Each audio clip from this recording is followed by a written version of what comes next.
Messieurs, dames, bonjour, bienvenue sur Nature et Prospection. Aujourd'hui, je suis terriblement content de vous retrouver parce que je vais vous présenter mes petits bébés, voilà, mes petits trésors à moi que j'ai trouvé avec mon détecteur de métaux.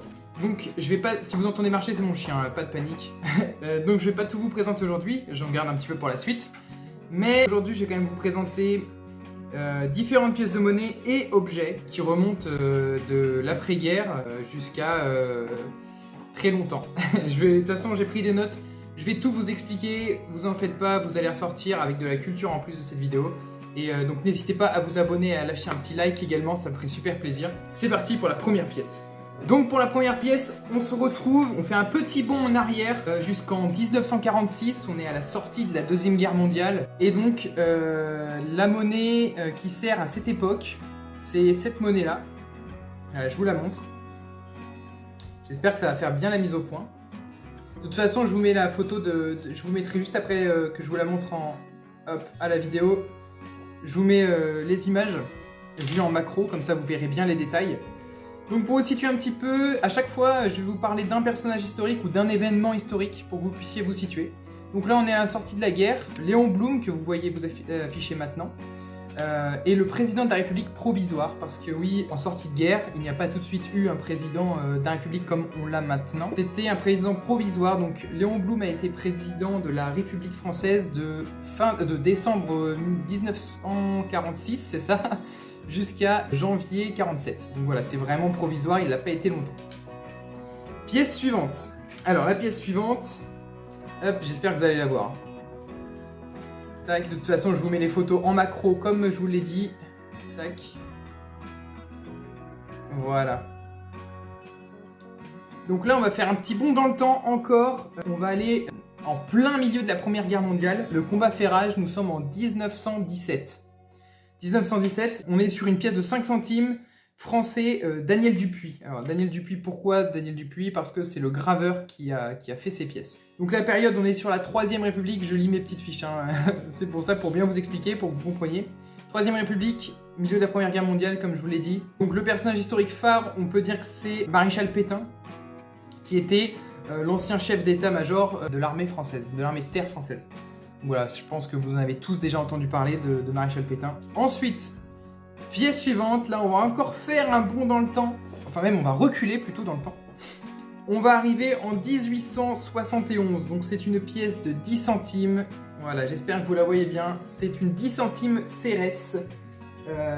Donc là, avec cette pièce... Voilà.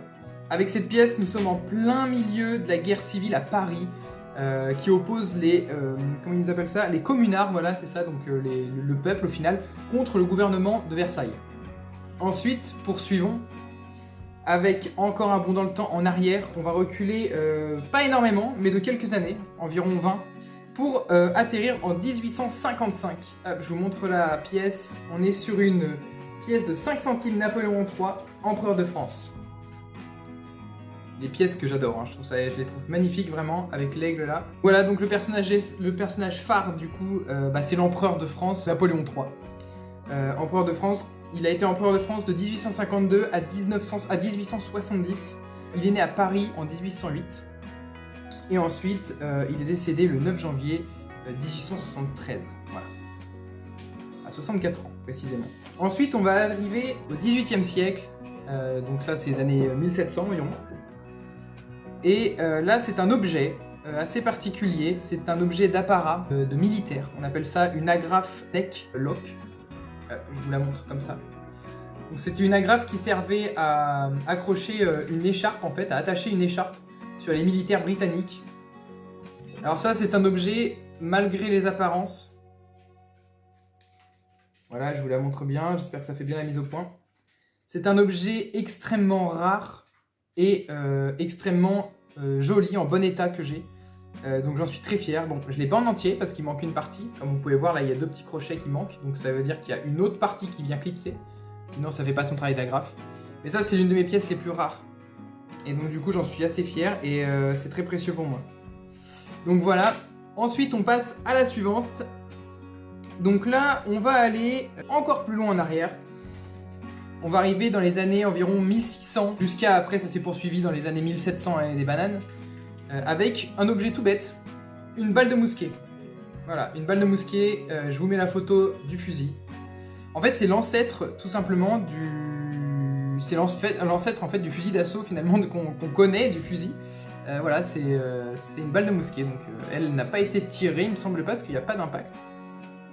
Mais voilà, c'est en plomb. Tout simplement. Bon, sur ça, il n'y a pas vraiment de particularité incroyable, mais j'ai voulu quand même la mettre parce que ça fait partie de mes plus belles balles que j'ai trouvées. Et en plus, elle n'a pas été tirée, donc du coup, je suis content. Et là, ensuite, les gars, on arrive dans le lourd, le très très lourd. Il reste 3 objets. Donc là, je vous invite à vous abonner et à liker cette vidéo. N'hésitez pas aussi à la partager, si ça me ferait le plus grand soutien et ça me ferait le plus grand plaisir. Donc là, on va attaquer le lourd. Excusez-moi, mon chien voulait sortir. Donc on va remonter dans le temps jusqu'en 1579 pour cette petite pièce de monnaie qui est vraiment minuscule. Voilà. Donc le personnage historique à cette époque, c'est Henri III. Donc c'est le fils d'Henri II et de Catherine de Médicis. Voilà, j'espère que vous voyez bien. Et de Catherine de Médicis, donc comme période un petit peu phare de cette époque, et ben c'est tout simplement les guerres de religion qui font rage, qui opposent les catholiques et les protestants. Donc c'est vraiment une guerre qui est très très violente, en même temps une guerre qui n'est pas violente, ce n'est pas une guerre, j'en ai jamais vu. Et du coup, il y a également la peste qui fait des ravages. Donc il faut savoir qu'à cette époque, ça fait plusieurs milliers de morts, voire même je crois que ça a fait également environ 1 million de morts. Il faut savoir qu'à cette époque-là, un Français sur 20 mourait. C'est vraiment une période très difficile pour la France. Donc voilà, cette pièce, à mon avis, a dû en voir de toutes les couleurs. Peut-être que même qu'il y a quelqu'un qui avait la peste qui l'a touché. Ensuite, on va passer sur les 2 derniers objets. Et là, on va faire un gros bond immense en arrière. On va arriver à l'époque mérovingienne. On va arriver en l'an 481. Entre 481 et 751. Donc ça remonte en gros à plus de 1200 ans. C'est une petite bague mérovingienne. Je vous la montre. Voilà. Une petite bague mérovingienne. J'espère que vous le verrez. Avec le motif sur la... Donc j'imagine, et j'ai parlé à des experts qui m'ont dit que c'était sûrement une bague de fiançailles, étant donné qu'on voit un petit cœur. Juste là, on peut voir un cœur. Et là aussi d'ailleurs. Et c'est vraiment... c'est travaillé sans l'être trop, donc c'est ça qui correspondrait un petit peu à l'époque. Et c'est une bague donc, qui a ouais, plus de 1200 ans, et un personnage historique auquel vous pourrez identifier, pour vous donner une idée, c'était Clovis, à la période de Clovis. Voilà. On sait qu'après, les Carolingiens, après passé 751, c'est les Carolingiens qui ont pris le relais. Voilà, les Mérovingiens ont connu Clovis. Et cette bague a peut-être connu Clovis aussi, je sais pas. Ok, c'est parti pour le dernier objet de cette série. Et là les gars, on va encore revenir en arrière. C'est ma plus belle pièce de toute ma collection. C'est vraiment ma plus belle pièce de toute ma collection. Alors celle-là, je l'ai pas trouvée en détection. C'est ma grand-mère qui m'en a fait cadeau. Donc je vais vous expliquer un petit peu l'histoire. On va arriver en 250, en l'an 250. Même pas, je dis des bêtises, en l'an 245, pardon. Donc je vous le montre, il s'agit d'un sesterce Philippe Ier. Et là c'est du lourd. Là c'est du très très lourd.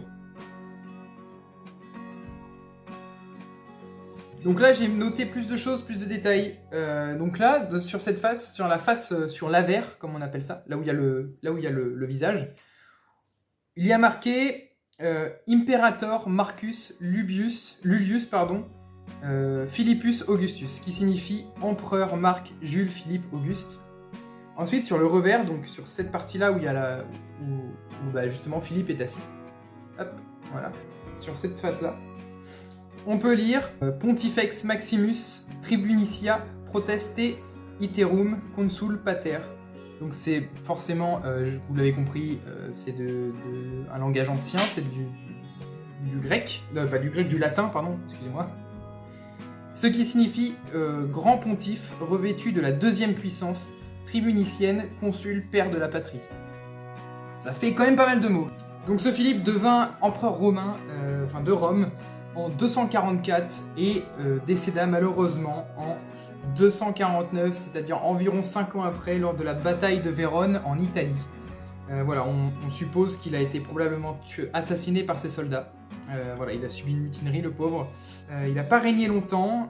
En plus, ça je sais de source sûre que son fils s'est fait tuer juste après. Donc voilà, courte période, mais il a quand même eu le temps de se faire imprimer sur une monnaie. J'espère que cette vidéo vous aura plu, c'est la première de ma chaîne. Donc je suis super content de partager avec vous toutes mes petites trouvailles. D'autant plus que là, il fait très chaud chez moi et je pense que partout ailleurs aussi, il fait très chaud en ce moment. Je peux pas trop prendre de risque de sortir, sauf que si je suis sorti un petit peu tout à l'heure, j'ai été faire le point un petit peu, regarder ce qu'il y avait un petit peu autour de la maison pour faire des futures vidéos. Donc voilà les amis, j'espère que cette vidéo vous aura plu. N'hésitez pas à lâcher un maximum de pouces bleus, à vous abonner. Et moi je vais continuer ma petite aventure en vous faisant venir avec moi et en vous faisant apprendre des choses et découvrir des choses. Voilà, c'était Nature et Prospection. Je vous souhaite tout le bonheur du monde. Ciao!